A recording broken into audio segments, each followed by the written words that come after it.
Hello friends, welcome back to this channel. लक्ष्य तक आपके साथ। उम्मीद है बेहतर होंगे आप सभी। तो चलिए आज का सेशन स्टार्ट करते हैं। आज है 27 सितंबर 2022। जितने भी इंपॉर्टेंट क्वेश्चंस आपके एग्ज़ाम के पॉइंट ऑफ व्यू से इंपॉर्टेंट हो सकते हैं वो सारे डिस्कस करने वाले हैं।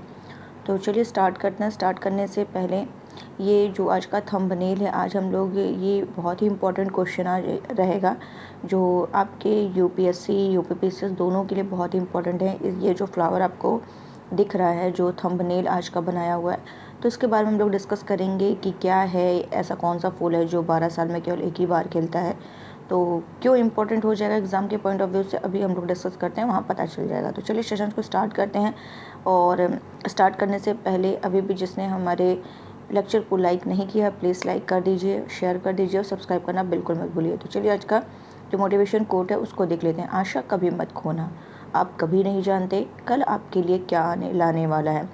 बिल्कुल सही। आपकी जो उम्मीद है कि आप अपने लक्ष्य तक पहुंचेंगे, आप सक्सेस के द्वार तक पहुंचेंगे, सक्सेस आपके द्वार तक आएगा, ये जो आपके अंदर उम्मीद है, आशा है, ये बिल्कुल ख़त्म मत करिएगा, कभी मत खोइएगा।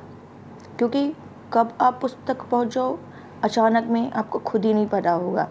तो बस आपको क्या करना है, धैर्य धारण रखना है और वर्क करते रहना है, हार्ड वर्क करते रहना है और दृढ़ निश्चय के साथ लगे रहना है। बस आपके माइंड में एक ही लाइन होनी चाहिए कि जब तक तोड़ेंगे नहीं तब तक छोड़ेंगे नहीं, और उम्मीद के साथ लगे रहिए। तो चलिए सेशन को स्टार्ट करते हैं। फर्स्ट क्वेश्चन क्या कह रहा है आपका कि 22 सितंबर 2022 को जानी मानी शख्सियत हिलेरी मेंटल का क्या हो गया है, निधन हो गया है। क्वेश्चन को फिर से पढ़ते हैं कि कौन शख्सियत है, इनका क्या नाम है, हिलेरी मेंटल नाम है। इनका क्या हुआ है, हाल ही में निधन हो गया है। तो ये क्या थी, तो ये है लेखिका। क्या है ये, लेखिका। ये इसलिए इम्पोर्टेंट हो जाती हैं, निधन हुआ तो उतना ज़्यादा नहीं है, लेकिन क्यों इम्पोर्टेंट हो जाती हैं, क्योंकि ये 2 बार पुरस्कार जीतने वाली, कौन सी पुरस्कार जीतने वाली, बुकर पुरस्कार, 2 बार बुकर पुरस्कार जीतने वाली एकमात्र महिला लेखिका है, एकमात्र। और जहाँ इकलौते हो जाए वो क्वेश्चन तो आपके एग्ज़ाम के पॉइंट ऑफ व्यू से इम्पोर्टेंट हो ही जाता है। तो एकमात्र महिला लेखिका है कौन, जो 2 बार क्या कहते हैं बुकर पुरस्कार जीतने वाली एकमात्र महिला लेखिका है, जिनका क्या नाम है, हिलेरी मेंटल नाम है। तो ये आपको ध्यान रखना है। ये 2 बार कब कब पाती हैं बुकर पुरस्कार, तो एक पाती हैं 2009 में। किसके लिए पाती हैं 2009 में, इनकी एक थी वुल्फ हॉल के लिए, वुल्फ हॉल के लिए मिलता है। और दूसरी जो है इनको 2012 में मिलता है।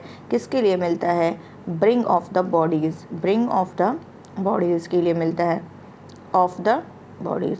तो ये आपको ध्यान रखना है। अगर अभी पूछा जाए कि 2022 में किसे अंतर्राष्ट्रीय बुकर पुरस्कार मिला, अंतर्राष्ट्रीय बुकर पुरस्कार किसे 2022 में मिला, देखते हैं किसको पता है। कमेंट बॉक्स में तुरंत ही शेयर कर दिया करिए। अंतर्राष्ट्रीय बुकर पुरस्कार किसे मिला है, तो वो है गीतांजलि श्री को मिला है, गीतांजलि श्री को। बहुत ही इंपॉर्टेंट क्वेश्चन है गाइस, ये आपके एग्जाम में ज़रूर पूछा जाएगा कि गीतांजलि श्री को ये क्या मिला, अंतर्राष्ट्रीय बुकर पुरस्कार 2022 मिला है। गीतांजलि श्री को किस लिए मिला है, इनकी एक बुक है टॉम्ब ऑफ द सैंड। क्या है, tomb of the sand, tomb of the sand, रेत की समाधि हिंदी में कहते हैं जिसको, टॉम्ब ऑफ द सैंड। तो ये आपको ध्यान रखना। और जो इनकी डेथ हुई है हिलेरी मेंटल का, 70 वर्ष की उम्र में इनकी क्या हुई है, निधन हुआ है इनका। चलता है नेक्स्ट क्वेश्चन की तरफ। इससे संबंधित जितने भी क्वेश्चन बनने थे इतने से आ जाएंगे, तो इसलिए आपको हर पॉइंट को देख के चलना है। बाल विवाह, मोस्ट इम्पॉर्टेंट क्वेश्चन, स्टार बनाइए। बाल विवाह जो है अलीवा, इसको मिटाने के लिए पहल किस राज्य से संबंधित है, तो किस राज्य से, अलीवा ओडिशा, अलीवा ओडिशा। ये तो बहुत आराम से लग जाएगा, आ से अलीवा, आ से ओडिशा। ओडिशा ने क्या किया, अलीवा पहल स्टार्ट किया। और ये अलीवा पहल जो है किससे संबंधित है, बाल विवाह को रोकने से संबंधित है, बाल विवाह को समाप्त करने से संबंधित है। तो ये भी आपको ध्यान रखना है। ओडिशा के जो सीएम है वो कौन है, नवीन पटनायक है। कौन है, नवीन पटनायक। इन्हें ये आपको ध्यान रखना है। और ये जो ओडिशा में स्टार्ट किया गया, ओडिशा के कहाँ पे, नयागढ़ में स्टार्ट किया गया है। ओडिशा के नयागढ़ में ये क्या किया गया है, शुरू किया गया है, नयागढ़ में।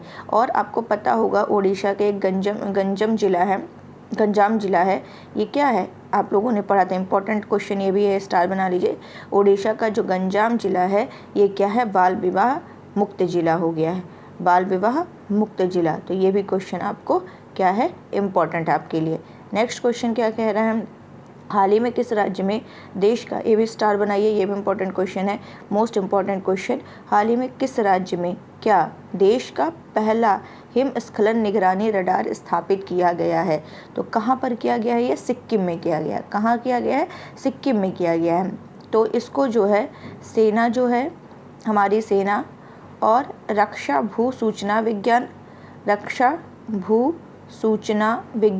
और किसके द्वारा है, ये तीनों नाम नोट करिएगा। और जो अनुसंधान प्रतिष्ठान इन्हीं तीनों ने क्या किया, संयुक्त रूप से इस हिमस्खलन निगरानी रडार को क्या किया है, स्थापित किया है। कौन कौन, सेना ने, रक्षा भू सूचना विज्ञान ने और अनुसंधान प्रतिष्ठान के द्वारा संयुक्त रूप से सिक्किम में क्या किया गया है, ये पहला हिमस्खलन निगरानी रडार स्थापित किया गया है। ये जो स्थापित किया गया इससे होगा क्या, इसको स्थापित करने का क्या पर्पज है, ये सारा आपको क्लियर होना चाहिए। तो ये जो होगा ये भूस्खलन और जो हिमस्खलन होगा, भूस्खलन और हिमस्खलन इन दोनों का क्या करेगा, पता लगाएगा। ये जो रडार होगा भूस्खलन और हिमस्खलन का क्या होगा, का पता लगाने के लिए इसका क्या किया गया है, यूज़ किया जा रहा है। और ये जो भूस्खलन में हिमस्खलन होगा इसका पता कितने सेकंड के अंदर बता देगा, 3 सेकंड के अंदर पता कर सकता है ये। और इसको स्थापित किया गया है कितने ऊंचे, 15,000 फीट ऊंचाई पर इसको क्या किया गया है, स्थापित किया गया है। तो ये भी आपको पूरा जितना भी इम्पोर्टेंट था ये भी मैंने आपको बता दिया, इम्पोर्टेंट है, इसको भी नोट करिएगा।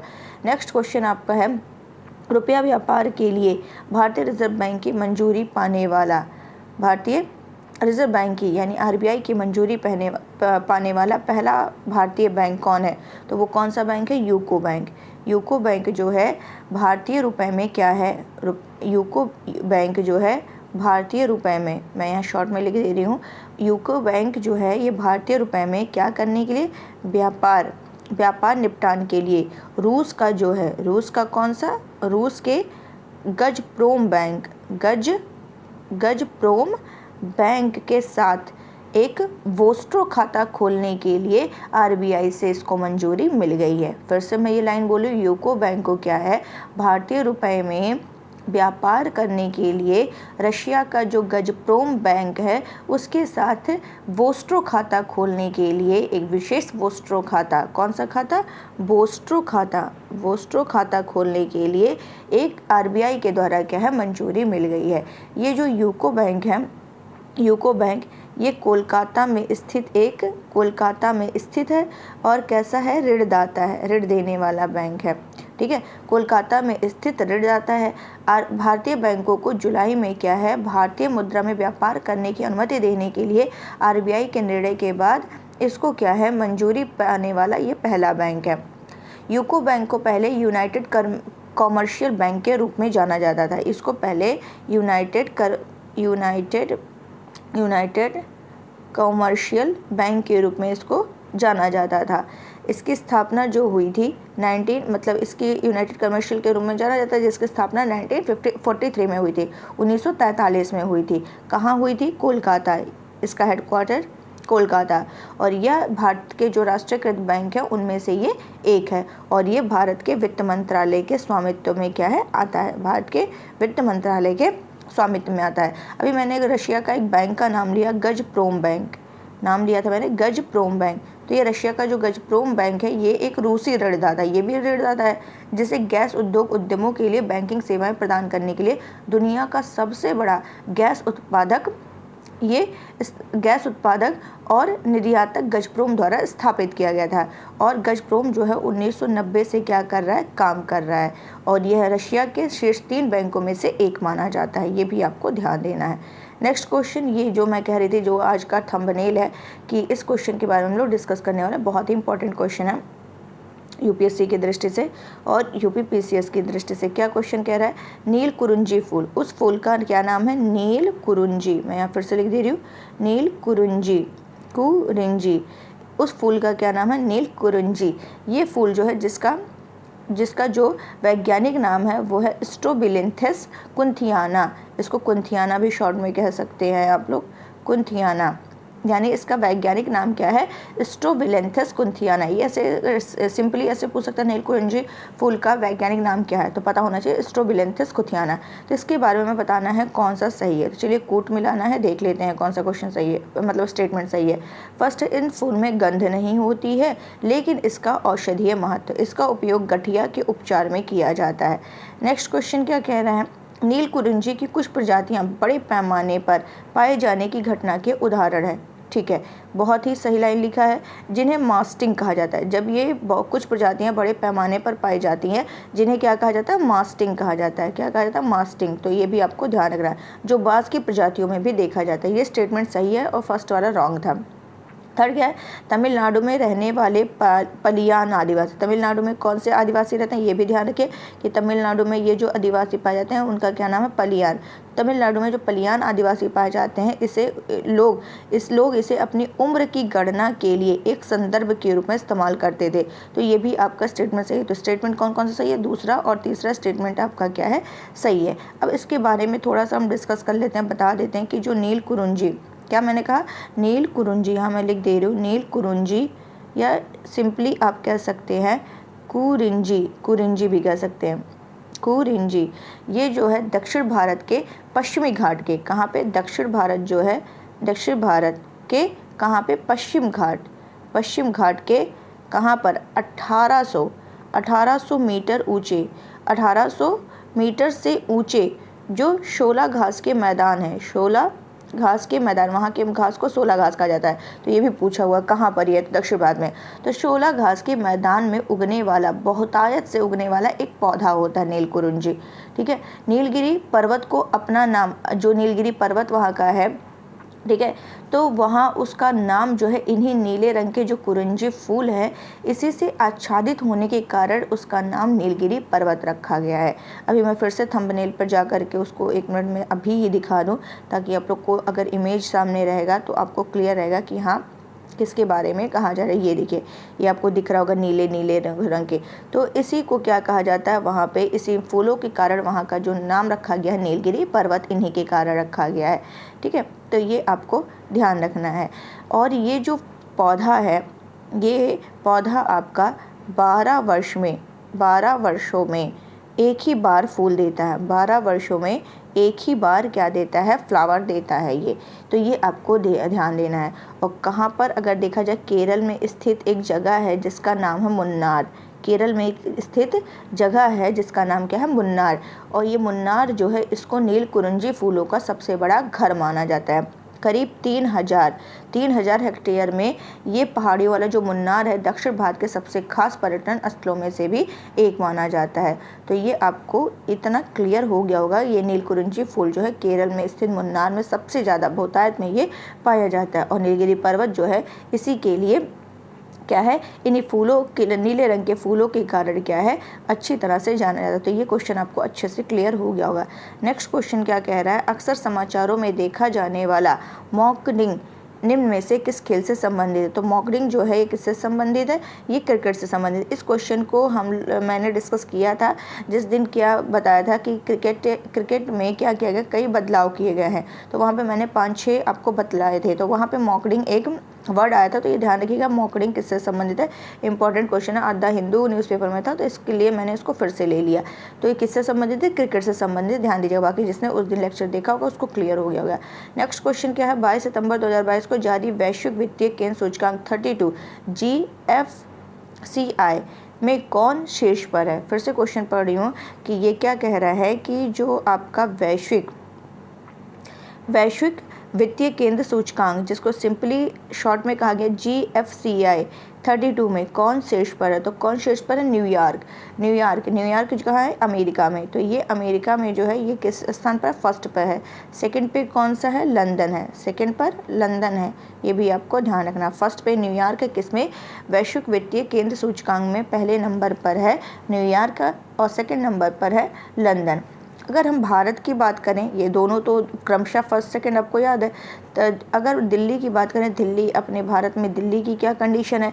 तो दिल्ली जो है 68 रैंक पर है। दिल्ली जो है 68 रैंक पर है। और वहीं मुंबई की बात करें तो मुंबई 70 नंबर पर है। तो ये दोनों आपको नोट कर लेना है।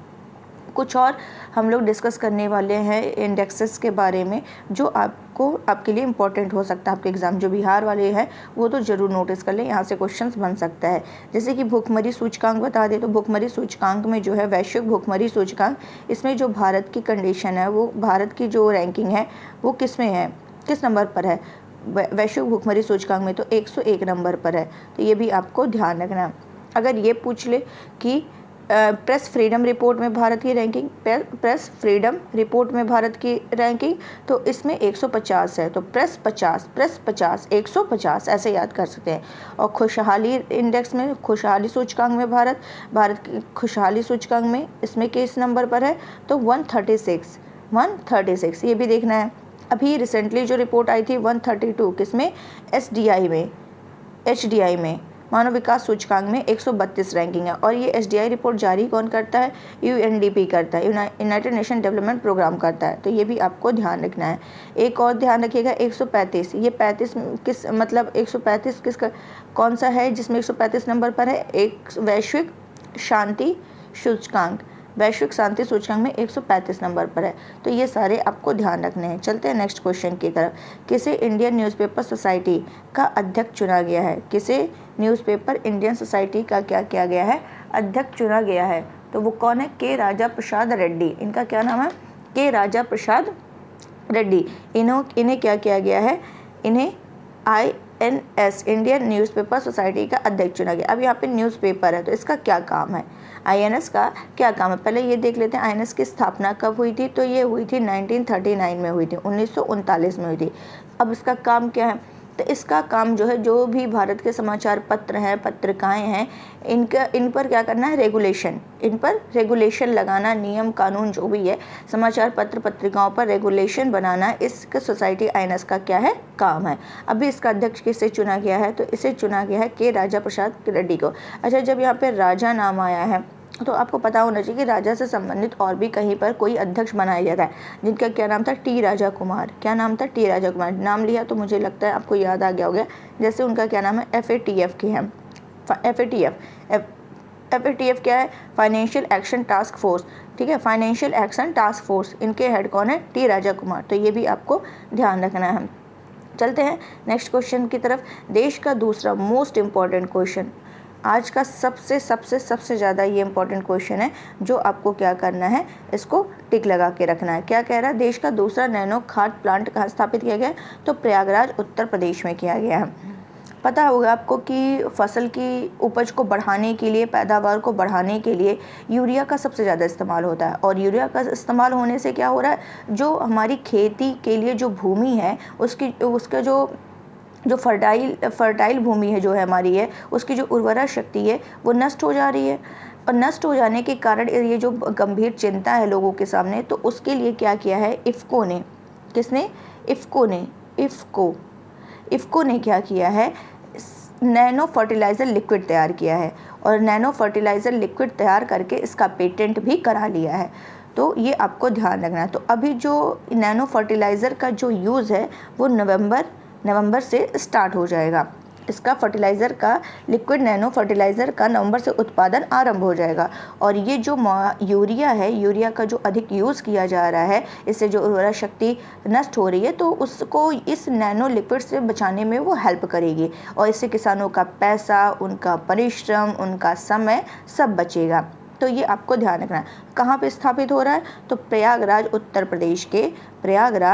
प्रदेश के फूलपुर में। कहाँ पर? फूलपुर में ये प्लांट जो है दूसरे नंबर का, अभी यहाँ पे कह रहा है यानी पहला तो कहीं हुआ होगा, ठीक है। तो प्रयागराज के उत्तर प्रदेश के प्रयागराज के फूलपुर में ये क्या हो रहा है, स्थापित हो रहा है। और यहाँ पे क्या होगा, आधा लीटर नैनो खाद की जो उर्वरक क्षमता होगी वो यूरिया की 45 किलोग्राम की वजन के एक बोरी के बराबर होगी। मतलब यूरिया का कहाँ 45 kg और कहाँ अपना ये आधा लीटर नैनो खाद की जो उर्वरक क्षमता इसके बराबर। तो इसकी आपूर्ति के लिए क्या किया गया है, जो अर्जेंटीना है और ब्राज़ील है, इन्होंने भी क्या किया है, इफ़को से करार किया है, समझौता किया है, ठीक। तो ये आपको ध्यान रखना है। तो जो ये खाद होगी जो नैनो आपका खाद है, ये जो होगी ये यूरिया से काफ़ी सस्ती होगी, यूरिया से क्या होगी, सस्ती होगी। मतलब जहाँ पर 45 किलो वाली जो एक बोरी यूरिया थी उसकी कीमत 267 रुपये थी, वहीं पर ये जो लिक्विड है आधा लीटर वाला लिक्विड ये 240 रुपीज़ में आ जाएगा, 240 रुपये में ही आ जाएगा। और यहाँ तक कि जो सरकारी कोष से किसानों को सब्सिडी दी जाती थी और उसमें हर साल जो खर्च आते थे वो 24,000 करोड़ रुपए भी इससे क्या हो सकते हैं, बचाए जा सकते हैं। तो ये सारा, तो अब चलिए इतना बहुत ज़्यादा डीप नहीं जाना। दूसरा ये हो गया, तो आपको ये ध्यान रखना पहला कहाँ किया गया, पहला जो है ये किया गया कलोल में। कलोल कहाँ है, गुजरात। तो पहला जो है नैनो खाद की जो इकाई है वो गुजरात में स्थित कलोल में लगाई गई थी। इसका शुभारंभ जो है उस टाइम नरेंद्र मोदी जी ने किया था। अब दूसरे चरण में एक तो प्रयागराज यूपी में किया जा रहा, फूलपुर में, और एक जो है कहाँ किया जा रहा, आंवला बरेली में। यहाँ पर भी इस एक इकाई स्थापित की जा रही है। तो ये भी आपको लगे हाथ, ये भी आपको याद रखना है। बरेली क्या है, आंवला में स्थापित की गई है। और यूरिया केवल 30% ही फसल दे पाती है। इस इवन जो नैनो यूरिया है, नैनो खाद है, वो 80% फसल देगी। और यूरिया की अपेक्षा नैनो का खर्च भी कम है और ड्रोन से भी नैनो खाद का छिड़काव हो सकता है। पर्यावरण के लिए भी क्या है, अनुकूल है। ये सारे इसके क्या थे, लाभ थे। नेक्स्ट क्या है एंड लास्ट क्वेश्चन आज का, प्रतिवर्ष भारत में अंत्योदय दिवस कब मनाया जाता है। तो कब मनाया जाता है, 25 सितंबर को मनाया जाता है। 25 सितंबर में। ये अंत्योदय क्या होता है, मतलब अंत में जो बैठा है, गरीबों में भी जो गरीब है, जो अंत में बैठा है उसका भी उदय हो, यानी गरीबों में भी जो गरीब है वो उसी को क्या कहते हैं, अंत्योदय कहते हैं, ठीक है। तो ये जो अंत्योदय दिवस है 25 सितंबर को क्या किया गया है, स्टार्ट किया गया है। इसकी घोषणा की गई थी, कब की गई थी, 2014 में की गई थी। इसकी घोषणा 2014 में की गई थी और 2015 में पहली बार ये मनाया जाना क्या हुआ था, स्टार्ट हुआ था। ये क्यों मनाया जाता है, ये किसके जन्मदिन पर मनाया जाता है, तो पंडित दीनदयाल उपाध्याय के जन्म दिवस पर ये क्या करते हैं, मनाया जाता है। पंडित दीनदयाल उपाध्याय के जन्म दिवस पर ये क्या किया जाता है, अंत्योदय दिवस मनाया जाता है। और ये जो पंडित दीनदयाल उपाध्याय जी हैं, इन्होंने किस सिद्धांत पर बल दिया है, एकात्म मानववाद जो है उसी सिद्धांत पर इन्होंने क्या किया है, बल दिया है। अब 25 सितंबर दिया है, तो 25 सितंबर से संबंधित ऐसे 25 दिसंबर अगर मैं कह दूं, इस दिन कौन सा दिवस मनाया जाता है, ये मनाया जाता है सुशासन दिवस के रूप में मनाया जाता है, सुशासन दिवस। तो ये भी आपको ध्यान रखना है। और ये सुशासन दिवस जो है ये अटल बिहारी वाजपेयी जी के जन्मदिन पर मनाया जाता है। तो ये भी आपको क्लियर हो गया होगा। तो चलते हैं कल का रिवीजन करते हैं। 23 सितंबर 2022 को कौन हॉकी इंडिया के अध्यक्ष चुने गए हैं, तो कौन चुने गए हैं, इनका नाम है दिलीप तिर्की, ठीक है। नेक्स्ट क्वेश्चन क्या है, किस राज्य में खेल महाकुंभ का आयोजन किया जा रहा है, 2 अक्टूबर से 25 जनवरी 2023 तक उत्तराखंड के देहरादून में किया जा रहा है। नेक्स्ट क्वेश्चन, किसने ई लर्निंग प्लेटफॉर्म भारत विद्या का शुभारंभ किया, निर्मला सीतारमण जो कि वित्त मंत्री हैं। किस राज्य के मुख्यमंत्री ने राज्य के नए सचिवालय का नाम डॉक्टर भीमराव अम्बेडकर के नाम पर रखे जाने की घोषणा की, तेलंगाना। 15वें ब्रिक्स शिखर सम्मेलन की अध्यक्षता कौन करेगा, दक्षिण अफ्रीका करेगा, साउथ अफ्रीका करेगा। 14वें नंबर का कौन किया था, 14वें नंबर का 2022 में वो चाइना ने किया था, 13वें नंबर का इंडिया ने किया था। तो तीनों ध्यान रखिएगा। नेक्स्ट, कौन सा देश वर्ष 2023 में पहली मोटो ग्रैंड प्रिक्स विश्व चैंपियनशिप रेस की मेजबानी करेगा, भारत। मसाला बॉन्ड के बारे में बताना, ये रुपए मूल वर्ग के बॉन्ड है या एक भारतीय संस्था द्वारा विदेशी बाजारों में पैसा जुटाने के लिए जारी किया गया ऋण साधन है। भारत में एक बुनियादी ढांचा परियोजना को निधि देने के लिए 2014 में वर्ल्ड बैंक के द्वारा ये पहला मसाला बॉन्ड जारी किया गया था। ये भी आपको ध्यान रखना है। ये बॉन्ड केवल ऐसे देश के निवासी को जारी किया जाता है जो फाइनेंशियल एक्शन टास्क फोर्स के क्या हैं, सदस्य हैं। तो यहाँ पे कौन सा सही है, यहाँ पे आपके तीनों स्टेटमेंट क्या है, एकदम सही हैं। नेक्स्ट क्वेश्चन क्या कह रहा है, प्रतिवर्ष सेना द्वारा हाइफा दिवस कब मनाया जाता है? 23 सितंबर को। किस राज्य ने बेटियों की सुरक्षा के लिए हमर बेटी हमर मान अभियान शुरू किया है? तो ये किसने किया है? छत्तीसगढ़ ने किया। भारतीय चिकित्सा अनुसंधान परिषद के महानिदेशक नियुक्त किए गए डॉक्टर राजीव बहल।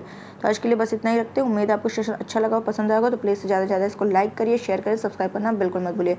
आज के लिए बस इतना ही रखते हैं और बाकी कल आपका नया लेक्चर आएगा। तो चलिए इतना ही रखते हैं और प्लीज़ प्लीज़ प्लीज़ सब्सक्राइब करना बिल्कुल मत भूला करिए, सब्सक्राइब कर दिया करिए और लाइक भी। तो चलिए आज के लिए बस इतना ही रखता। Thank you so much.